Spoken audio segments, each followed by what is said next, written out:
नमस्कार दोस्तों, कैसे हैं आप लोग। मैं संध्या मिश्रा आपके अपने YouTube चैनल एग्जाम दृष्टि में आपका फिर से एक बार स्वागत करती हूं। दोस्तों, हम लोगों ने पिछली जो क्लास पढ़ी थी उसमें हम लोगों ने संधि किसे कहते हैं, जिसमें हम लोगों ने स्वर संधि के भेद और व्यंजन संधि के बारे में पढ़ा था।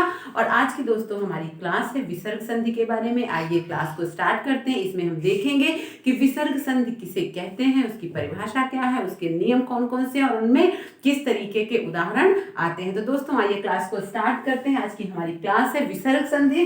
तो विसर्ग संधि बेसिकली हमें ये देखते हैं पहले कि विसर्ग संधि होती क्या है, किसे कहते हैं। तो विसर्ग संधि में दोस्तों जब इसमें क्या होगा, जब विसर्ग के साथ, जब विसर्ग, तो विसर्ग क्या होता है। विसर्ग दोस्तों देख लीजिए, ये जो साइन होता है, जो ये चिन्ह होता है, इसे विसर्ग कहते हैं। जब विसर्ग के साथ, जब विसर्ग के साथ स्वर हो या फिर व्यंजन हो, स्वर या व्यंजन का मेल होता है, जब स्वर या व्यंजन का मेल होता है और दोस्तों क्या होता है, जब स्वर और व्यंजन का मेल होने से और जो विकार का मतलब होता है परिवर्तन, जो विकार परिवर्तन होता है उसे व्यंजन संधि कहते हैं, उसे व्यंजन संधि कहते हैं। ठीक है फ्रेंड्स, उसे व्यंजन संधि कहते हैं। तो ये थी इसकी व्यंजन संधि की परिभाषा कि जब विसर्ग के साथ एक साइड विसर्ग होगा और दूसरे साइड कोई स्वर होगा या फिर कोई व्यंजन होगा और उसमें जो परिवर्तन होगा दोनों के मिलने से, उसे कहते हैं व्यंजन संधि। तो क्या होती है व्यंजन संधि, किनके क्या क्या नियम होते हैं, आइए देखते हैं। तो सबसे पहले हम देखते हैं नियम के बारे में। देखने पहले नियम फर्स्ट क्या कहता है कि नियम फर्स्ट हमारा क्या कहता है कि जब विसर्ग के बाद, फ्रेंड्स अच्छे से समझिएगा, जब विसर्ग के बाद चा या फिर छा हो, जब विसर्ग के बाद चा या छा हो या फिर टा या था हो या फिर ता या था हो, ठीक है समझिएगा। विसर्ग के बाद चा छा हो, टा ठा हो या फिर ता था हो, ठीक है, या फिर ता था हो तो क्या होगा, तो ता का क्या हो जाएगा, चा और छा है तो चा छा का क्या हो जाएगा श्रा, इसका टा ठा का हो जाएगा श्रा और इसका हो जाएगा सा, ठीक है, इसका हो जाएगा सा। इसको दोस्तों याद रखिएगा। देखिए जब विसर्ग के बाद एक साइड आपका विसर्ग होगा यानी ये दो डॉट होंगे और दूसरे पक्ष में चा छा आए, टा ठा आए, ता था, तो बिल्कुल कंफ्यूज मत होइएगा। इसको आप कैसे याद रखेंगे, देखिए जब आप क ख ग घ पढ़ते हैं तो फिंगर्स पे दोस्तों क ख ग घ अंगा च छ ज झ इया, तो जो भी हमारे वर्ग चल रहे हैं, का वर्ग, पा वर्ग, चा वर्ग है ना, का वर्ग होता है, फिर चा वर्ग होता है, फिर ता वर्ग, तो इन्हीं वर्गों में से हमें सीक्वेंसली एक को उठाना है। पहले क ख ग को हमने छोड़ दिया, क ख ग घ के बाद क्या आता है च छ ज, तो हमने च छ को ले लिया, च छ ज झ के बाद क्या आता है ट ठ ड, तो हमने फिर उसके बाद ट ठ ड को में ट ठा को ले लिया और फिर ता था आता है तो हमने ता था को ले लिया। इस तरीके से हमें अपने माइंड में इसको सीक्वेंस को याद रखना है कि विसर्ग के बाद च छा या फिर ट ठा या फिर ता था है, तो उसमें परिवर्तन को हम किस तरीके से याद रख सकते हैं दोस्तों। तो देखिए पहला आपने देखा कि च छा च छ ज झ इया, ट ठ ड ढ आड़ा, त थ द ध ना, तो ये हमने सीक्वेंसली 3 पेयर ले लिया, 3 जोड़ा ले लिया। अब इसमें परिवर्तन जो हो रहा है, अगर हम श ख स पढ़ते हैं तो देखिए श ख स ह छत्र या कुछ इस तरीके से पढ़ते हैं, तो हमें इसी सीक्वेंस को देखना। अगर ये सीक्वेंस में आ रहे हैं तो इन्हें भी हमें केवल माइंड में ऐसे समझिएगा कि अगर ये सीक्वेंस में आ रहे हैं, ये एक गुट हो गए हैं लड़ने के लिए, तो दूसरी भी पार्टी ने अपना एक गुट बना लिया है। तो ये जो श ख स है, तो दोस्तों ये क्या होता है, हमेशा श ख स ह इस तरीके से जब भी हम पढ़ते हैं वर्णमाला में व्यंजन को, तो श ख स ह इस तरीके से निकलते हैं। तो अब ये 3 है तो ये भी 3 है, 3 मतलब 3 का गुट है, पेयर है।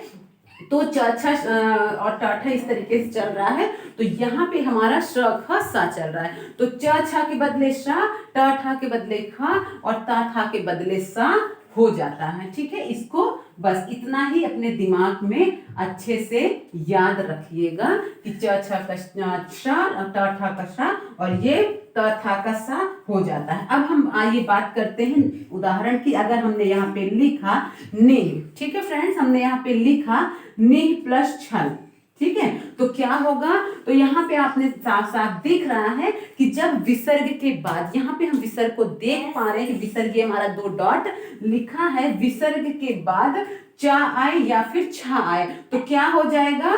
ये हो जाएगा। ठीक है, तो हमारा क्या हो जाएगा?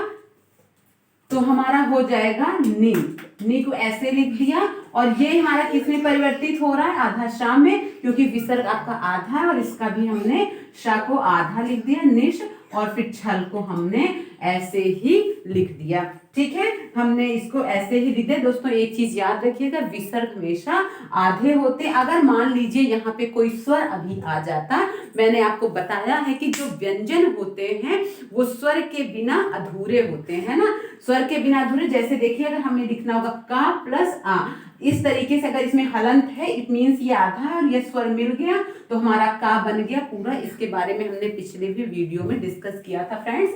तो ये का प्लस आ, अगर यहाँ पे स्वर मिल गया तो का पूरा हो गया। अगर यहाँ पे का नहीं मिला और कोई व्यंजन मिल जाता है तो का हमारा आधा ही होगा। ठीक है, तो ये हमारा का आधा है, तो आधे में हमेशा हलंत लगा होता है। तो यहाँ पे जो विसर्ग है, विसर्ग आपका आधा है और यहाँ पे कोई स्वर वर्ण नहीं होने के कारण इसको हम आधा ही माने। अगर यहाँ पे कोई स्वर अभी आया होता तो विसर्ग हमारा श्रा में परिवर्तित होके पूरा होता, तो इसलिए यहाँ पे निश्चल।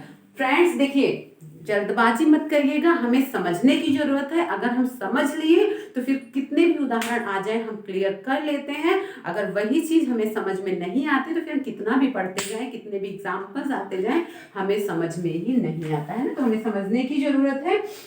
देखिए दूसरा उदाहरण हम देखते हैं, जैसे निह प्लस चय। अगर हमने लिखा निह प्लस चय तो क्या होगा? नि को हमने ऐसे ही लिख दिया, विसर्ग के बदले में परिवर्तन होकर आधा शा हुआ और च और या को ऐसे ही लिख दिया, निह प्लस चय निश्चय। ठीक है फ्रेंड्स, या फिर हमने लिखा यहाँ पे दूह प्लस टा, तो क्या हो जाएगा? दू को हमने ऐसे ही लिख दिया एज इट इज। ये विसर्ग हमारा किसमें फ्रेंड्स परिवर्तित हुआ? टाठा आ रहा है और हमारा ये आधा है, यहाँ पे स्वर नहीं है तो ये हो गया आधा। ठीक है, तो दूह प्लस टा हो गया दुष्ट।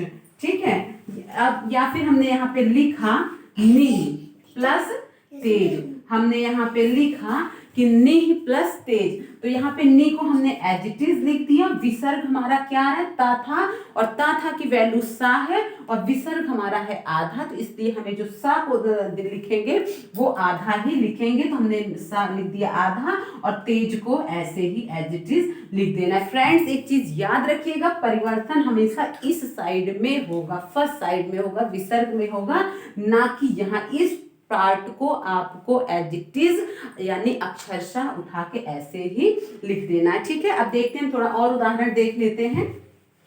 ठीक है, थोड़ा हम और उदाहरण देख लेते हैं इसके बारे में। जैसे तत् प्लस ठंकार। ठीक है, तत् प्लस ठंकार, तो हम क्या लिखेंगे? ये फ्रेंड्स आपको समझाने के लिए है, इसलिए इसको देखिएगा अच्छे से। ठीक है, तत् प्लस ठंकार, तो यहाँ पे क्या हो जाएगा? हमें तत् को ऐसे ही लिख देना है। ठीक है, अब ये जो है हमारा, देखिए यहाँ पे आप देख रहे हैं टा ठा होगा तो इसकी वैल्यू शा हो जाएगी, तो यहाँ पे शा आ रहा है, विसर्ग हो गया हमारा आधा। ठीक है, और इसको हमें एज इट इज ठंकार को लिख देना है, तत् प्लस ठंकार ततस ठंकार। फ्रेंड्स ये बहुत जनरल एग्जाम्पल नहीं है, मेरा इस एग्जाम्पल को आपके सामने रखने का बस एक ही मोटो है कि अगर बहुत पॉपुलर एग्जाम्पल एग्जाम में नहीं आते हैं, कुछ इस अननोन टाइप का आता है, तो आपको बिल्कुल क्या करना है, क्योंकि एग्जामिनर क्या होता है कभी कभी भ्रमित करने के लिए ऐसे एग्जाम्पल रख देता है कि हम घबरा जाएं और चीजें गलत कर लें। तो हमें केवल नियम देखना है, ठीक है, हमें केवल नियम देखना है। चलिए ठीक है, आगे हम लोग देखते हैं। अब हम लोग दूसरे नियम की बात करते हैं।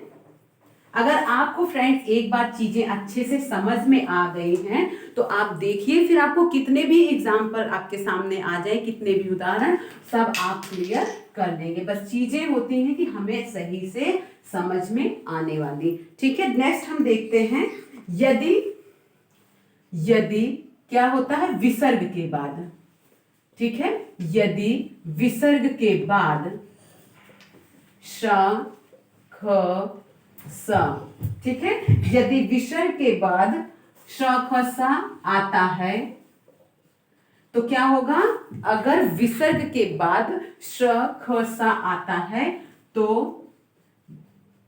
विसर्ग ज्यों का त्यों रहेगा, ज्यों का त्यों, ठीक है, एज इट इज बना रहेगा।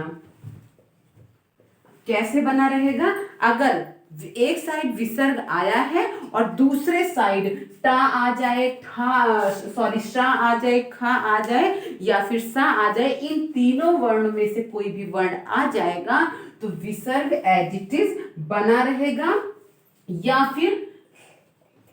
फिर क्या होगा, उसके आगे का या फिर उसके स्थान पर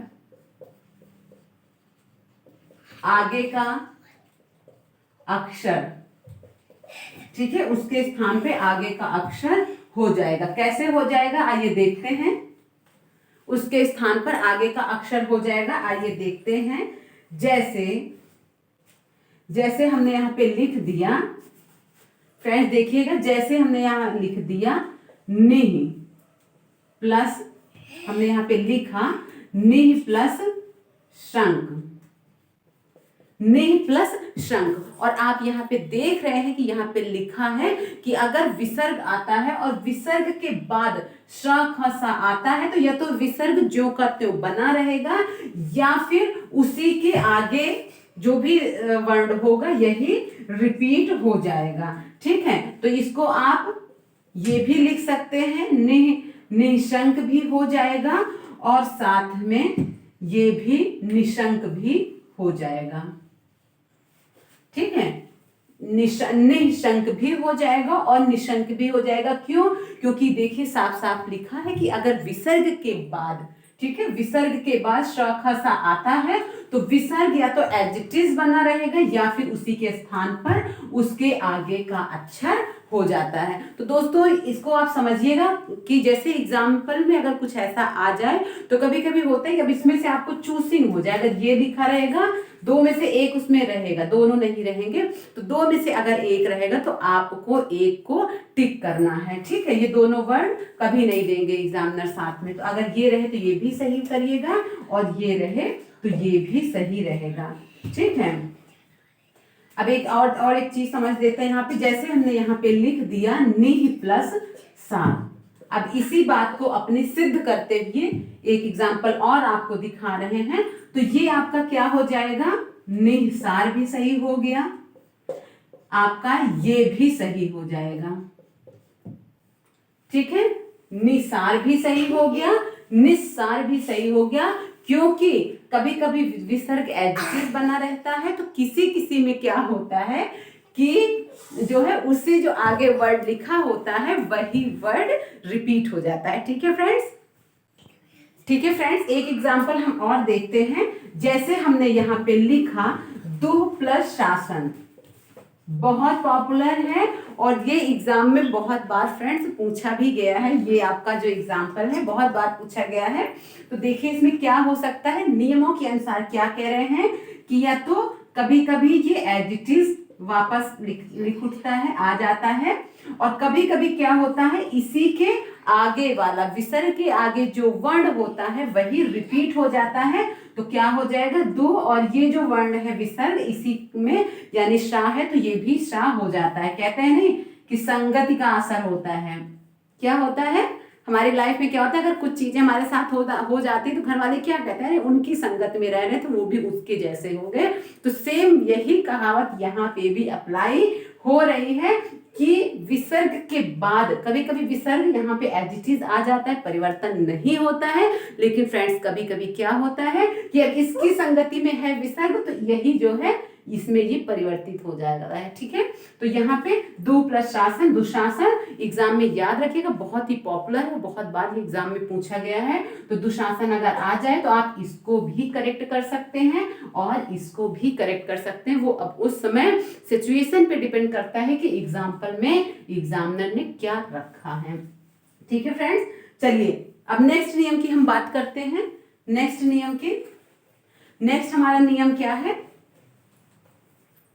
नेक्स्ट नियम ये कहता है कि विसर्ग के बाद, ठीक है दोस्तों लिखिएगा, विसर्ग के बाद का आ जाए, खा आ जाए, ठीक है, विसर्ग के बाद क खा या फिर पाफा आए, का खा पा आए तो विसर्ग में, तो यहां पे क्या कह रहे हैं कि अगर विसर्ग के बाद का खा आ जाए, पाफा आ जाए तो विसर्ग में कोई परिवर्तन नहीं होता, विसर्ग में कोई परिवर्तन नहीं होता।